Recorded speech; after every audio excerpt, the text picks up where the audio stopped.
Hey everyone, this is Yeri with a short forecast for December 2025. I had hoped to get this out sooner, but I've been not only busy but turned inward. I haven't really been engaging as much online, and but I wanted to get this information out. Hopefully it'll be helpful to you. This is actually mostly a repeat of some things that I already shared at the monthly forecast that happens in Sedona with the Astrology Club of Sedona.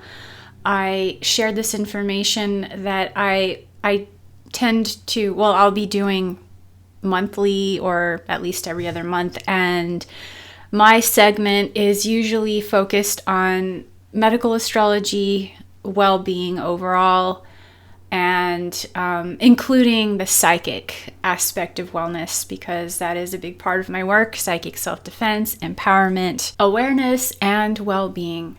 So let's get started. One of the things that I had put a huge emphasis on was that the first half of the month we are dealing with squares for Mars. Mars is in a square with Saturn, and then actually simultaneously in a square with Neptune. For the sake of brevity, I'll leave those exact dates in the description box below. I wanted to get into the details of what people will be probably looking at, dealing with, thinking about in some way, shape, or form. At the start of the month, we have this full moon in Gemini, and so it's going to be in a square, exact square with the nodes of the moon. And so this is something that I had described previously as an influence that will probably be stirring up a lot of weird and disconcerting dreams, probably also bringing people into contact with entities or ancestors, having visitations at night. Physically, this could be a disruptive influence to the lungs and upper extremities.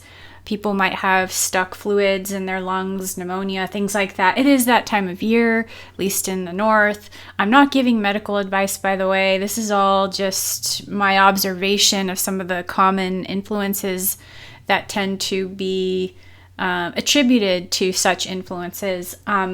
So always, do your own research on those things. Watch out for repetitive strain injuries, things like sciatica, or, getting your nerves tangled up somehow. This is something that could happen more easily at this time for some people. And just in general, whatever can be done to declutter, de-stress, reduce stress, because this season has a lot of people running around like crazy. Whether or not they choose to celebrate the holidays, they have to deal with all the people rushing around. And so things like foot baths, reflexology, giving more attention to the feet might be helpful. Also, just keeping the feet warm, wearing wool socks, and avoiding getting the chill, that spreads to the rest of the body. Also, for some people, it might be that they have skin eruptions and just aches and pains in the legs and the knees. So at the end of my talk and going over all these different possibilities, I'm going to go over my particular favorite list of herbs and things that I'll be reaching for and referring to throughout this month. So on a mental level, emotional level, this is a time to exercise discipline, but also let go of the outcome. There might be some frustration in moving forward in the first 2 to 3 weeks of this month, and so it's not going to be easy to just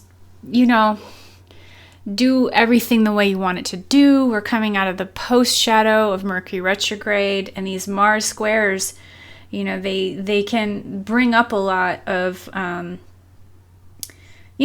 moods. I'll say that, very strange moods and atmospheres that we find ourselves in. And then Mars will move into Capricorn also on the 15th.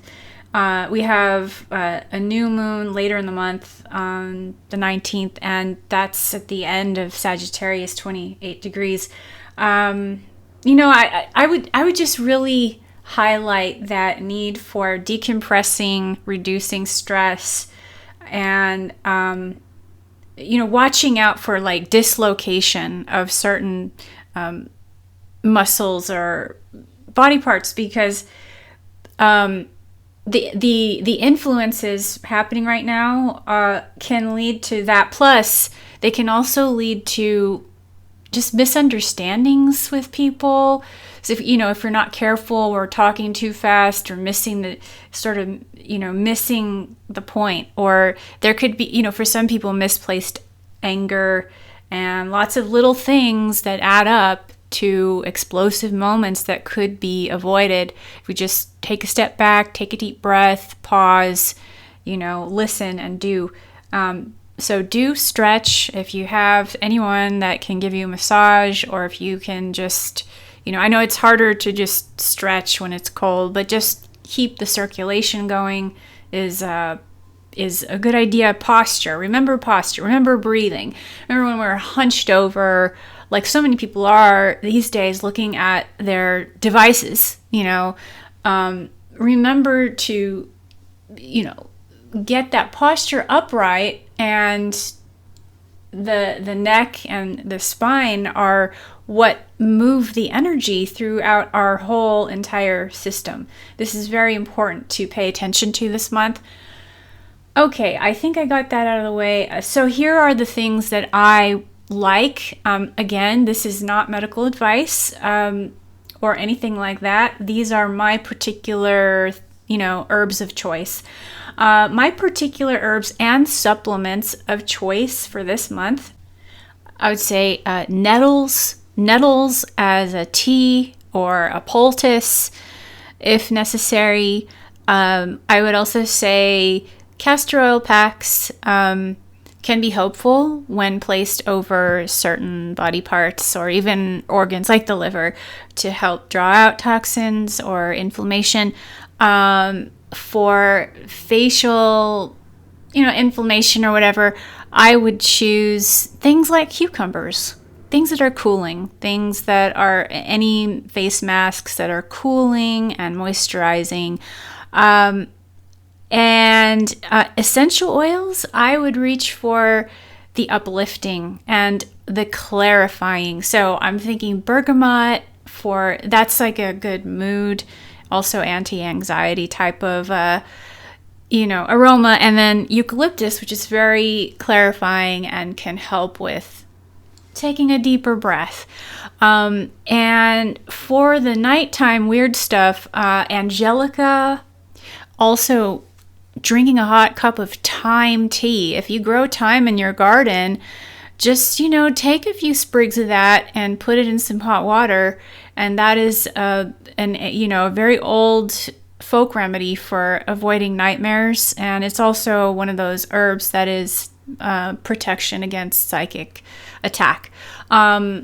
Other things I would recommend, or that I would recommend for myself and my loved ones, shilajit, which is comes from the Himalayas, and it's a rich mineral substance that people use for boosting immunity and a whole lot of other things that that can help people with.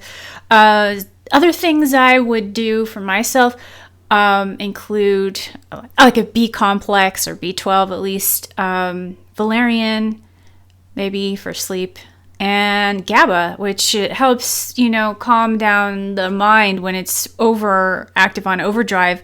And then when it comes to energy medicine, the Bach flower essence called white chestnut, that's available in any health food store. It's usually very accessible and easy to find.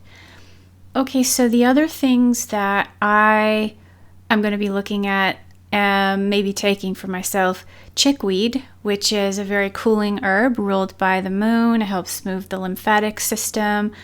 Also, mullein, which is one of those favorite herbs for lungs and a whole lot of other things. It's one of my favorite psychic self-defense herbs as well. So I gathered some in the mountains about a year ago, and I used it for clearing my space. It's really quite powerful and less pungent than something like white sage. I also wanted to mention ginger, which is a circulatory and warming root herb that adds a delicious flavor to many of the holiday beverages and desserts that people like to make around this time. That summarizes what I had in mind to share this month. I hope that you all stay well and stay calm, and as we get into the later part of this month, I think that things will probably be less intense, at least for a short while.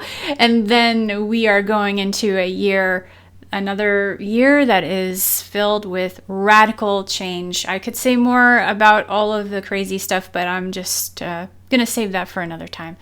Okay, take care, everyone. Thanks for listening. And again, if you want to book a reading, you may schedule with me at astrologyhealingarts.com.